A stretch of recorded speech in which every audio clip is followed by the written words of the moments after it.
And a very good evening, everybody. I'm John Cole. Coyote girls tennis team, winner of 6 matches this spring, had their most important one this afternoon, the one they had to win to get to the WDA later this week. Let's go to the Davidson family courts and see how it went against the Jamestown Blue Jays.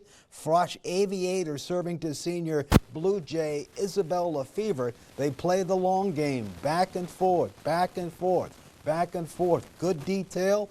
But Miss Lefevre is going to hit the ball into the net, and just like that, Aviator grabs the lead for the Williston Coyotes on a very nice afternoon for a little tennis.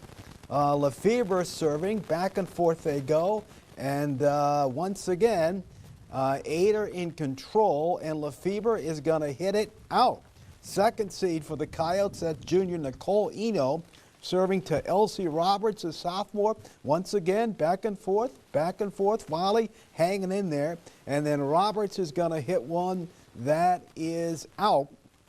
Eno serving, and then Roberts is going to hit a knuckleball that is going to go out. So the Coyotes hanging in there, wanting to continue their season. And we're looking very, very good as the youngster Roberts is going to hit it out there. So we don't have a final. We can tell you that the Coyote softball team has got a 16-2 lead. It's a playing game to take on Dickinson at the WDA softball tourney.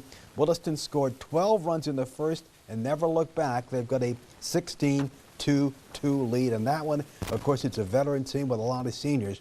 They want to get the state and do well, but first they got to get to the WDA.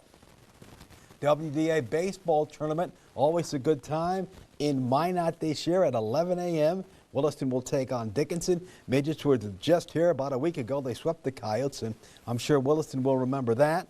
Legacy will take in a play-in winner at 1:30. Century and Mandan 4 p.m. And then Minot gets a play-in winner at 6:30. Watford City is in Jamestown tonight. We wish them well, trying to get to the WDA later this week as well. And in the great state of Montana, second year of high school baseball, the all-class tourney. Your state champion in the state of Montana is Florence Carlton. They beat Hamilton 4-2. Sydney's hoping to get to the state someday. They had a good season this year, an improving season, so we congratulate the Eagles. State track meet will begin on Thursday in Bismarck. Both Williston teams sending lots of folks. Watford City has had a good year as well, so we wish everybody well.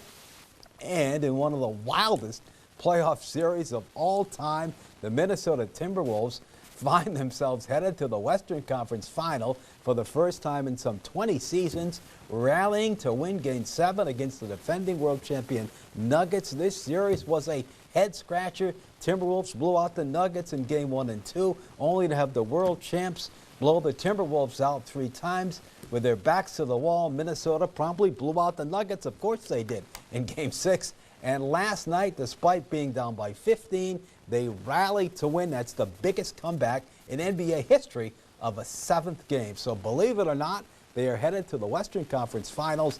That begins on Wednesday night in Minnesota against Jason Kidd's Dallas Mavericks. Conference Finals begin on Tuesday in Boston as the Celtics will host the Pacers. Should be very, very fun.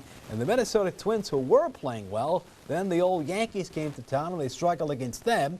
And then Cleveland came to town and they struggled against Cleveland. So they've jumped out to a 1-zip lead against Washington, and that one is in the first. And with that, we take a timeout on First News at 6.